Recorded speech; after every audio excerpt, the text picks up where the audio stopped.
خلافت و ملوکیت سید ابوالعلا مودودی رحمہ اللہ، ادارہ ترجمان القرآن، لاہور۔ باب ششم، مسلمانوں میں مذہبی اختلافات کی ابتدا اور اس کے اسباب۔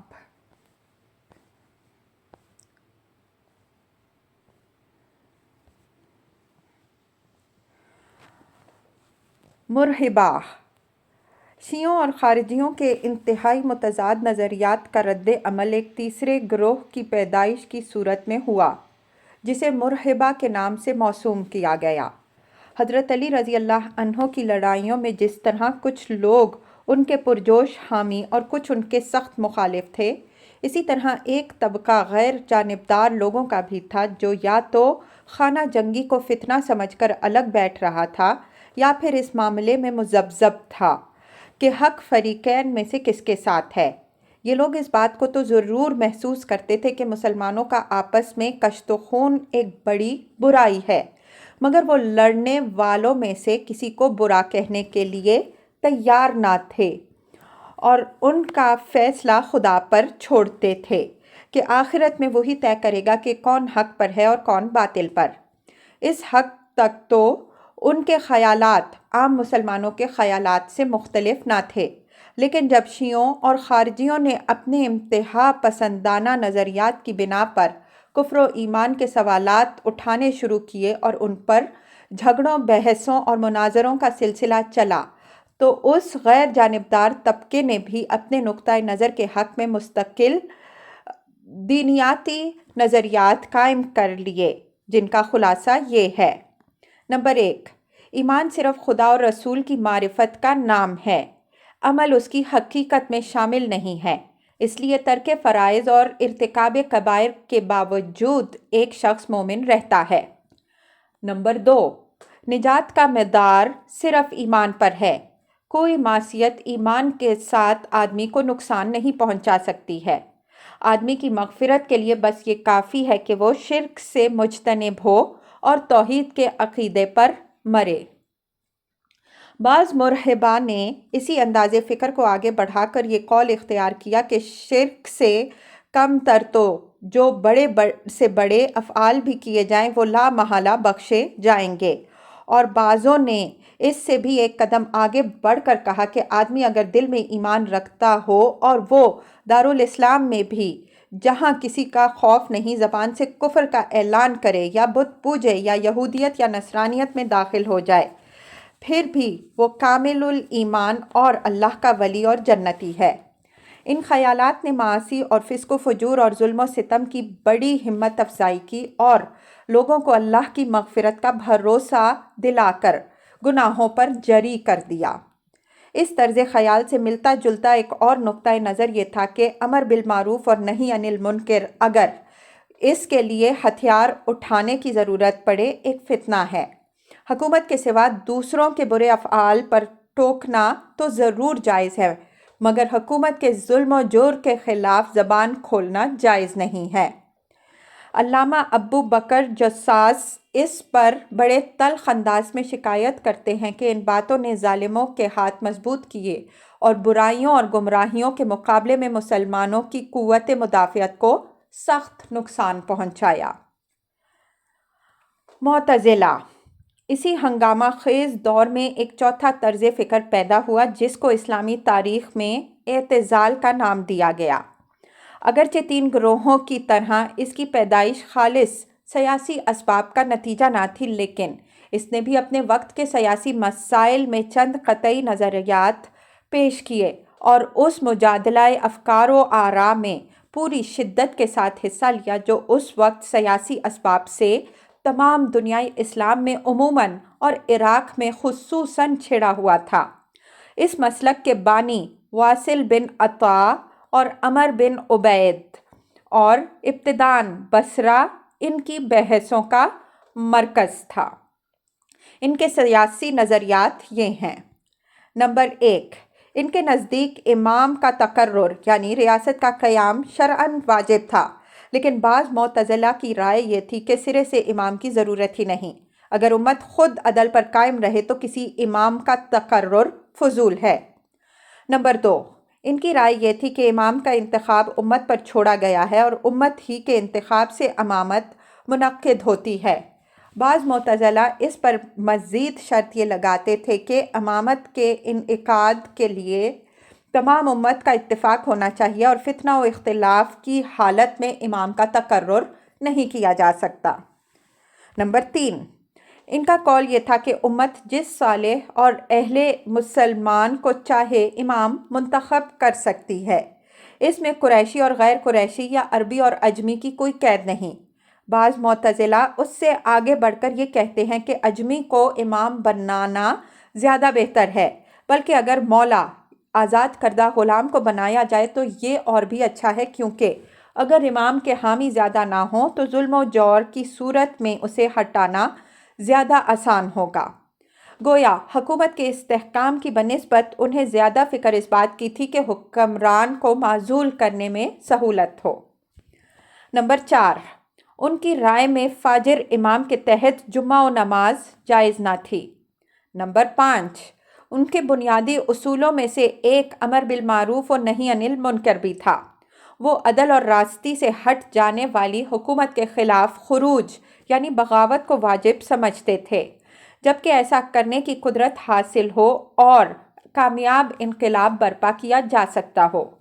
چنانچہ اسی بنا پر انہوں نے اموی خلیفہ ولید بن یزید کے خلاف بغاوت میں حصہ لیا اور اس کی جگہ یزید بن ولید کو برسر اقتدار لانے کی کوشش کی، کیونکہ وہ مسلک اعتزال میں ان کا ہم خیال تھا۔ نمبر 6، خوارج اور مرحبہ کے درمیان کفر و ایمان کے معاملے میں جو جدال برپا تھا، اس میں انہوں نے اپنا فیصلہ یہ دیا کہ گناہگار مسلمان نہ مومن ہے نہ کافر، بلکہ بیچ کی ایک حالت ہے۔ ان نظریات کے علاوہ ان لوگوں نے صحابہ کے اختلافات اور پچھلی خلافتوں کے مسئلے میں بھی بے باکانہ اپنے فیصلے صادر کیے۔ واصل بن عطا کا قول تھا کہ جنگ جمل اور جنگ صفین کے فریقین میں سے کوئی ایک گروہ فاسق تھا، مگر یقین کے ساتھ نہیں کہا جا سکتا کہ کون سا فریق فسق کا مرتکب ہوا تھا۔ اسی بنا پر وہ کہتا تھا کہ اگر علی رضی اللہ عنہ اور طلحہ رضی اللہ عنہ اور زبیر رضی اللہ عنہ میرے سامنے ترکاری کی ایک گٹھی پر بھی گواہی دیں تو میں قبول نہ کروں گا، کیونکہ ان کے فاسق ہونے کا احتمال ہے۔ عمر بن عبید کی رائے تھی کہ فریقین فاسق تھے۔ حضرت عثمان رضی اللہ عنہ پر بھی انہوں نے سخت تنقید کی، حتیٰ کہ ان میں سے بعض نے حضرت عمر رضی اللہ عنہ کو بھی مطعون کر ڈالا۔ علاوہ بریں بہت سے معتزلہ قانون اسلامی کے ماخذ سے حدیث اور اجماع کو قریب قریب ساقط کر دیتے تھے۔ سواد اعظم کی حالت۔ ان متحارب اور متشدد گروہوں کے درمیان مسلمانوں کا سواد اعظم اپنے خیالات میں انہی نظریات اور اصولوں پر قائم تھا جو خلفائے راشدین کے زمانے سے مسلم چلے آ رہے تھے اور جنہیں جمہور صحابہ و تابعین اور عامۃ مسلمین ابتدا سے اسلامی اصول و نظریات سمجھتے تھے۔ مسلمانوں کی بمشکل 8 سے 10% آبادی اس تفرقے سے متاثر ہوئی تھی۔ باقی سب لوگ مسلک جمہور ہی پر قائم تھے، مگر دور اختلاف شروع ہونے کے بعد سے امام ابو حنیفہ رحمہ اللہ کے وقت تک کسی نے ان اختلافی مسائل میں جمہور اہل اسلام کے مسلک کی باقاعدہ توضیح نہیں کی تھی، جو ایک پورے نظام فکر کی شکل میں مرتب ہوتی، بلکہ مختلف فقہاء و محدثین مختلف مواقع پر اپنے اقوال، فتاویٰ، روایات یا طرز عمل سے منتشر طور پر اس کے کسی پہلو کو واضح کرتے رہتے تھے۔ باب ہفتم، امام ابو حنیفہ رحمہ اللہ کا کارنامہ۔ اس سے پہلے ان صفحات میں ہم یہ بیان کر چکے ہیں کہ ملوکیت کا آغاز ہوتے ہی امت کی قیادت 2 حصوں میں بٹ گئی تھی۔ ایک سیاسی قیادت جس کی زمام کار ملوک و امراء اور سلاطین کے ہاتھ میں رہی، اور دوسری دینی قیادت جسے امت کے علماء و صلحاء نے سنبھال لیا تھا۔ قیادت کی اس تفریق کے اسباب و نتائج پر ہم اس سے پہلے مفصل بحث کر چکے ہیں اور یہ بھی بتا چکے ہیں کہ اس دور تفریق میں سیاسی قیادت کا کیا رنگ تھا، اور ہم ایک نظریہ بھی دکھانا چاہتے ہیں کہ وہ لوگ کیسے تھے جنہوں نے امت کی دینی قیادت سنبھالی اور کس طرح انہوں نے وہ مسائل حل کیے جو اس دور میں پیدا ہوئے تھے۔ اس مقصد کے لیے ہم امام ابو حنیفہ رحمہ اللہ کو دینی قیادت کے ایک نمائندہ کی حیثیت سے لے کر یہاں ان کا کارنامہ پیش کریں گے اور اس کے بعد یہ بتائیں گے کہ ان کے شاگرد امام ابو یوسف رحمہ اللہ نے ان کے کام کی تکمیل کس طرح کی۔ مختصر حالات زندگی۔ امام کا اسم گرامی نعمان بن ثابت تھا۔ عراق کے دارالحکومت کوفہ میں ان کی پیدائش معتبر روایات کے مطابق سن 80 ہجری 699 عیسوی میں ہوئی۔ عبد الملک بن مروان اس وقت اموی خلیفہ تھا اور حجاج بن یوسف عراق کا گورنر۔ انہوں نے اپنی زندگی کے 52 سال بنی امیہ کے عہد میں اور 18 سال بنی عباس کے عہد میں گزارے۔ حجاج بن یوسف کی موت کے وقت وہ 15 سال کے تھے۔ عمر بن عبد العزیز کے زمانے میں وہ جوان تھے۔ یزید بن المحلب، خالد بن عبداللہ القصری اور نضر بن سیار کی ولایت عراق کے طوفانی عہد میں ان کی آنکھوں کے سامنے گزرے۔ ابن ہیرا آخری اموی گورنر کے ظلم و ستم کا وہ خود نشانہ بنے۔ پھر ان کے سامنے ہی عباسی دعوت اٹھی۔ اس کا مرکز ان کا اپنا شہر کوفہ تھا اور بغداد کی تعمیر سے پہلے تک کوفے ہی کو عملاً نوخیز دولت عباسیہ کے مرکز کی حیثیت حاصل رہی۔ خلیفہ المنصور کے عہد میں 150 ہجری 767 عیسوی میں انہوں نے وفات پائی۔ ان کا خاندان ابتداً کابل میں آباد تھا۔ ان کے دادا جن کا نام بعض نے زوتا اور بعض نے زوتا لکھا ہے، جنگ میں گرفتار ہو کر کوفہ آئے اور مسلمان ہو کر یہیں بنی تیم کی ولا پیٹرنیج میں رہ پڑے۔ ان کا پیشہ تجارت تھا۔ حضرت علی رضی اللہ عنہ سے ان کی ملاقات تھی اور اس حد تک تعلقات تھے کہ وہ کبھی کبھی ان کی خدمت میں ہدیے بھیجتے رہتے تھے۔ ان کے بیٹے ثابت، امام ابو حنیفہ کے والد، بھی کوفے میں تجارت کرتے تھے۔ امام کی اپنی ایک روایت سے معلوم ہوتا ہے کہ کوفے میں ان کی روٹیوں کی دکان تھی، بیکری۔ امام کی تعلیم کے متعلق ان کا اپنا بیان ہے کہ ابتداً انہوں نے قرات، حدیث، نحو، ادب، شعر، کلام وغیرہ تمام ان علوم کا مطالعہ کیا جو اس زمانے میں متداول تھے۔ اس کے بعد انہوں نے علم کلام میں اختصاص پیدا کیا اور ایک مدت اس میں مشغول رہ کر اس مرتبے تک ترقی کر گئے کہ اس فن میں ان کی طرف نگاہیں اٹھنے لگیں۔ ان کے مشہور شاگرد ظفر بن الحذیل کی روایت ہے کہ امام نے ان سے کہا، پہلے میں علم کلام سے دلچسپی رکھتا تھا اور اس حد کو پہنچ گیا تھا کہ میری طرف اشارے کیے جاتے تھے۔ ایک اور روایت میں امام خود فرماتے ہیں، میں ایک ایسا شخص تھا جسے علم کلام کی بحثوں میں مہارت حاصل تھی۔ ایک زمانہ ایسا گزرا کہ میں انہی بحثوں اور مناظروں میں مشغول رہتا تھا اور چونکہ اختلافات کا اکھاڑا زیادہ تر بصرے میں تھا، اس لیے میں تقریباً 20 مرتبہ وہاں گیا اور کبھی کبھی سال 6 مہینے بھی وہاں رہ کر خوارج کے مختلف گروہوں، عبادیہ، صفریہ وغیرہ سے اور حشویہ کے مختلف طبقوں سے مناظرہ کرتا رہا۔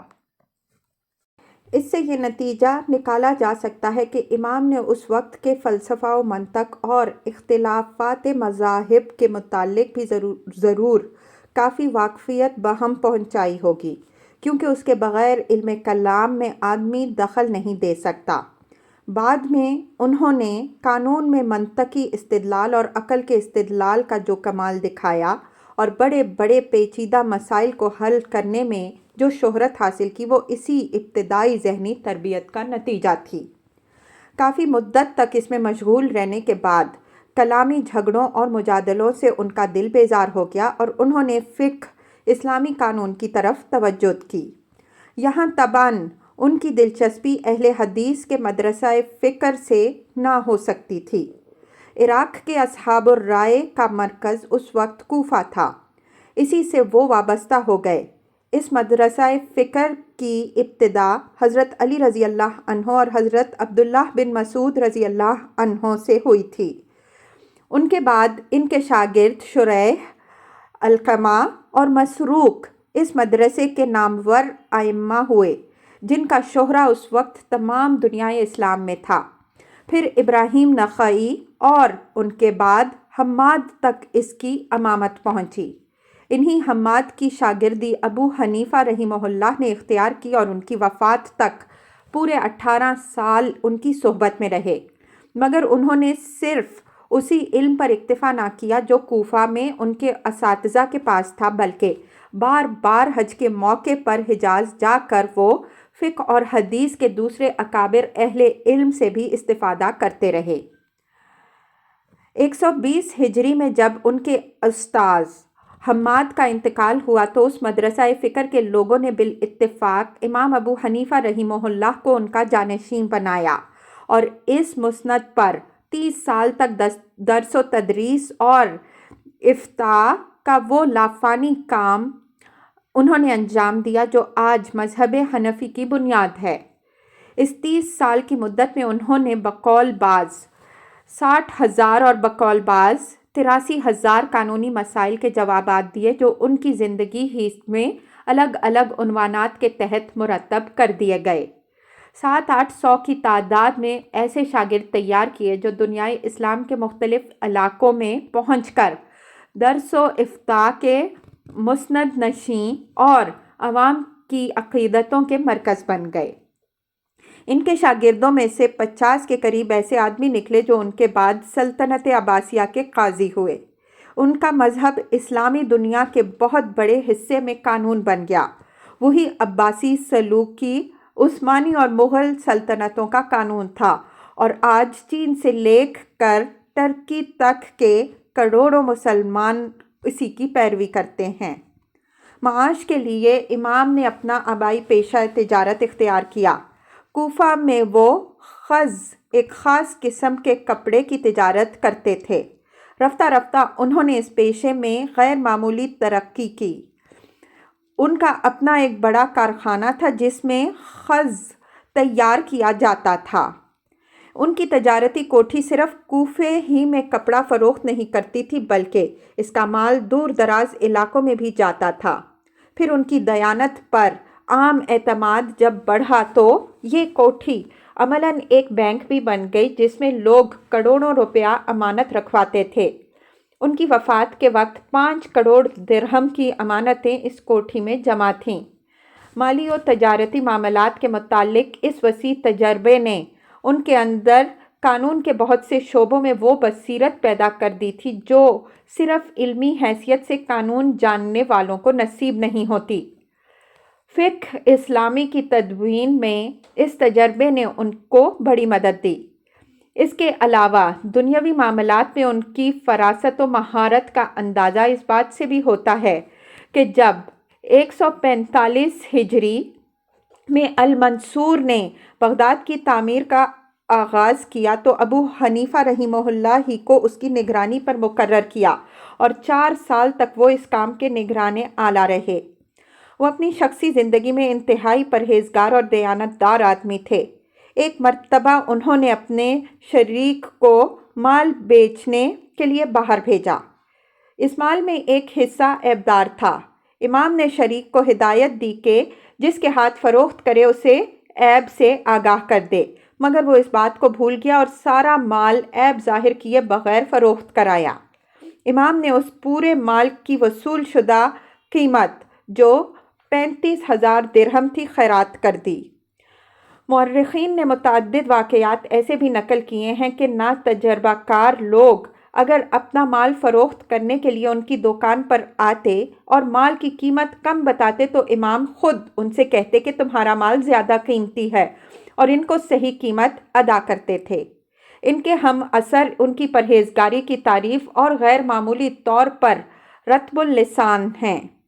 مشہور امام حدیث عبداللہ بن مبارک رحمہ اللہ کا قول ہے، میں نے ابو حنیفہ رحمہ اللہ سے زیادہ پرہیزگار آدمی نہیں دیکھا۔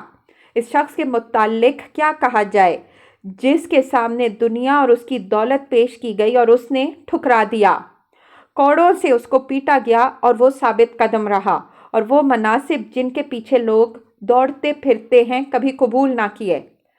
قاضی ابن شبرمہ کہتے ہیں، دنیا ان کے پیچھے لگی مگر وہ اس سے بھاگے، اور ہم سے وہ بھاگی مگر ہم اس کے پیچھے لگے۔ حسن بن زیاد کہتے ہیں، خدا کی قسم ابو حنیفہ رحمہ اللہ نے کبھی کسی امیر کا عطیہ یا ہدیہ قبول نہیں کیا۔ ہارون الرشید نے ایک دفعہ امام ابو یوسف رحمہ اللہ اور امام ابو حنیفہ رحمہ اللہ کی صفت پوچھی۔ انہوں نے کہا، بخدا وہ اللہ کی حرام کردہ چیزوں سے سخت پرہیز کرنے والے، اہل دنیا سے مجتنب اور اکثر خاموش رہنے والے آدمی تھے۔ ہمیشہ غور و فکر میں لگے رہتے تھے اور فضول باتیں کبھی نہ کرتے تھے۔ اگر کوئی مسئلہ ان سے پوچھا جاتا اور ان کے پاس اس کے متعلق کوئی علم ہوتا تو جواب دیتے۔ امیر المؤمنین میں تو بس یہ جانتا ہوں کہ وہ اپنے نفس اور اپنے دین کو برائیوں سے بچاتے تھے اور لوگوں سے بے نیاز ہو کر اپنے آپ سے مشغول رہتے۔ وہ کبھی کسی کا ذکر برائی کے ساتھ نہ کرتے تھے۔ وہ ایک نہایت فیاض آدمی تھے، خصوصاً اہل علم پر اور طلباء پر اپنا مال بڑی دریا دلی سے خرچ کرتے تھے۔ انہوں نے اپنے تجارتی منافع کا ایک خاص حصہ اس مقصد کے لیے الگ کر رکھا تھا جس سے سال بھر تک علماء اور طلباء کو باقاعدہ مالی اعانتیں دیتے رہتے، اور آخر میں جو کچھ بچتا وہ انہی میں تقسیم کر دیتے۔ وہ ان کو مال دیتے وقت کہا کرتے تھے، آپ لوگ اسے اپنی ضروریات پر خرچ کریں اور اللہ کے سوا کسی کے شکر گزار نہ ہوں۔ میں نے آپ کو اپنے پاس سے کچھ نہیں دیا، یہ اللہ کا فضل ہے جو آپ ہی لوگوں کے لیے اس نے مجھے بخشا ہے۔ ان کے شاگردوں میں ایک کثیر تعداد ایسی تھی جن کے مصارف کی کفالت وہ خود کرتے تھے، اور امام ابو یوسف رحمہ اللہ کے تو گھر کا پورا خرچ ہی انہوں نے اپنے ذمے لے رکھا تھا، کیونکہ ان کے والدین غریب تھے اور وہ اپنے لڑکے کی تعلیم چھڑا کر اسے کسی معاشی کام میں لگانا چاہتے تھے۔ اس سیرت اور شخصیت کا تھا وہ شخص جس نے دوسری صدی ہجری کے نصف اول میں قریب ان تمام اہم مسائل سے تعرض کیا جو خلافت راشدہ کے بعد پیش آنے والے حالات میں پیدا ہوئے تھے۔ ان کی آراء۔ اب ہم سب سے پہلے ان مسائل کو لیں گے جن کے متعلق امام کے خیالات ان کے اپنے قلم سے ثبت کیے ہوئے موجود ہیں۔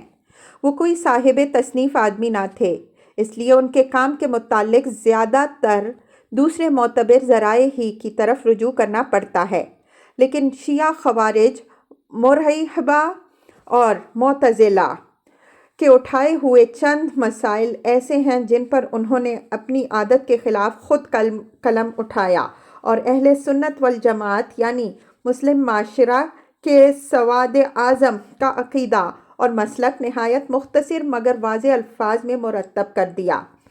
فطرتاً ہمیں ان کے کام کا جائزہ لیتے ہوئے اولیت کا مرتبہ اسی چیز کو دینا چاہیے جو ان کی اپنی تحریر کی صورت میں ہمیں ملتی ہے۔ اس سے پہلے ہم بیان کر چکے ہیں کہ حضرت علی رضی اللہ عنہ کے زمانہ خلافت اور بنی امیہ کے آغاز سلطنت میں مسلمانوں کے درمیان جو اختلافات رونما ہوئے تھے ان سے 4 بڑے فرقے وجود میں آ گئے تھے، جنہوں نے بعض ایسے مسائل پر انتہائی آراء کا نہ صرف اظہار کیا بلکہ ان کو مذہبی عقیدہ قرار دے دیا، جو مسلم سوسائٹی کی ترکیب، اسلامی ریاست کی حیت، اسلامی قانون کے ماخذ اور امت کے سابقہ اجتماعی فیصلوں کی مستند حیثیت پر اثر انداز ہوتے تھے۔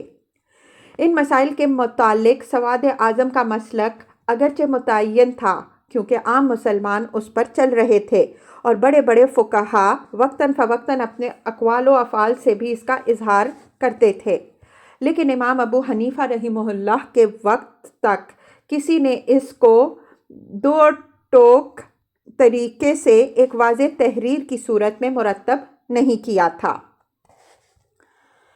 عقیدہ اہل سنت کی توضیح۔ امام ابو حنیفہ رحمہ اللہ پہلے شخص ہیں جنہوں نے الفقہ الاکبر لکھ کر ان مذہبی فرقوں کے مقابلہ میں عقیدہ اہل سنت والجماعت کو ثبت کیا۔ اس میں ہمارے موضوع سے متعلق جن سوالات سے امام نے بحث کی ہے، ان میں پہلا سوال خلفائے راشدین کی پوزیشن کا ہے۔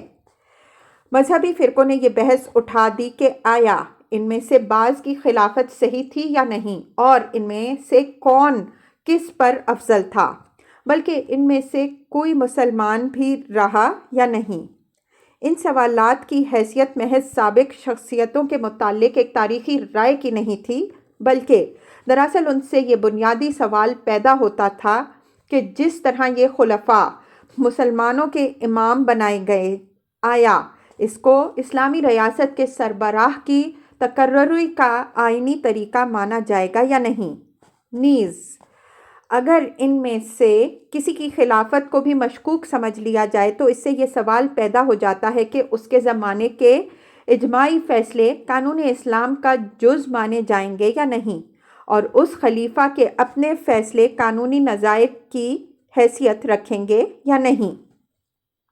اس کے علاوہ ان کی خلافت کی صحت و عدم صحت اور ان کے ایمان و عدم ایمان، حتیٰ کہ ان میں سے بعض پر بعض کی فضیلت کا سوال بھی آپ سے آپ اس سوال پر منتہی ہوتا ہے کہ بعد کے مسلمان آیا اس ابتدائی اسلامی معاشرے پر اعتماد رکھتے ہیں اور اس کے اجتماعی فیصلوں کو تسلیم کرتے ہیں یا نہیں، جو پیغمبر صلی اللہ علیہ وآلہ وسلم کی براہ راست تربیت و رہنمائی میں بنا تھا، اور جس کے توسط ہی سے بعد کی نسلوں کو قرآن اور سنت پیغمبر صلی اللہ علیہ وآلہ وسلم اور اسلامی احکام کی ساری معلومات پہنچی ہیں۔